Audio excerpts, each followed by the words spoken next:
आज का डिक्टेशन उच्च गति अभ्यास से लिया गया है। डिक्टेशन का टाइम शुरू होता है अब।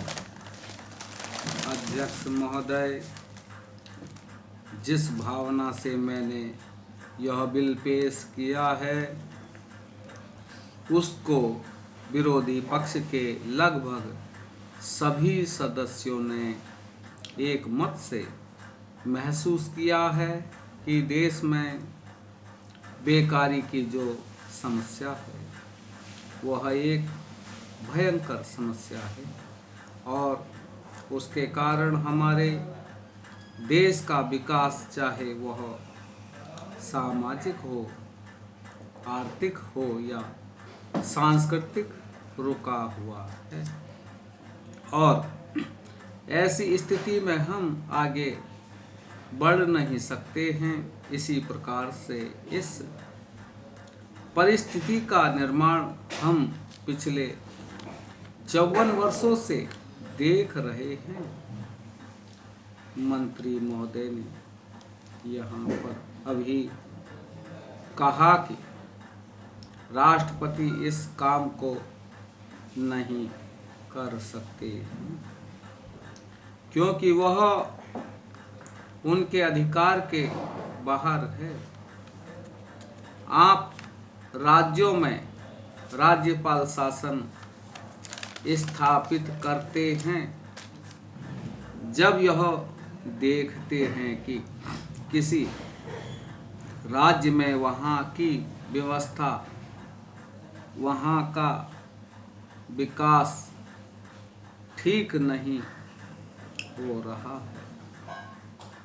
जब किसी राज्य में गड़बड़ी फैल रही हो, विकास का काम समाप्त हो गया हो और जिम्मेदारी से लोग काम न करते हों, तो वहाँ पर राज्यपाल शासन स्थापित किया जाता है।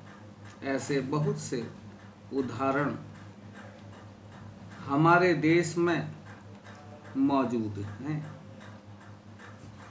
उसी प्रकार से हमारे राष्ट्रपति हैं और अगर देश में इस तरह की स्थिति वर्षा तक चले तो कोई कारण नहीं है।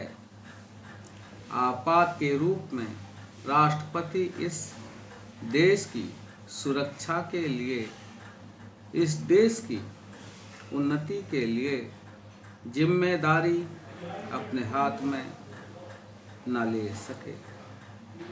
हमारे भाइयों ने बहुत से उदाहरण दिए हैं कि राज्यों में संयुक्त सरकारें नहीं चली, लेकिन उसके पीछे राजनीतिक हथकंडे थे। अगर कोई राजनीतिक पार्टी जिम्मेदारी से काम नहीं करती तो विधान में यह स्पष्ट है कि राष्ट्रपति शासन अपने हाथ में ले ले। मैं एक उदाहरण देता हूँ कि संविधान में आदिवासी हरिजनों के उत्थान के लिए प्रण किया गया था कि 10 वर्ष में उनकी सामाजिक तथा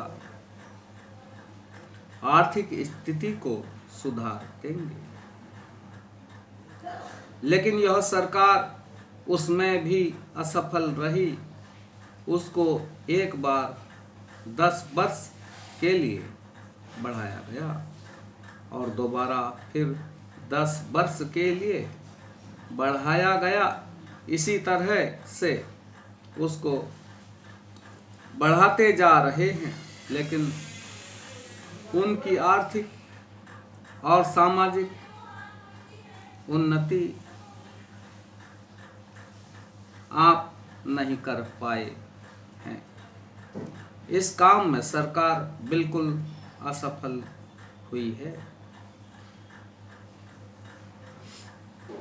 पिछली बार सरकार पर अविश्वास का प्रस्ताव भी आया था और वह पास होने वाला था।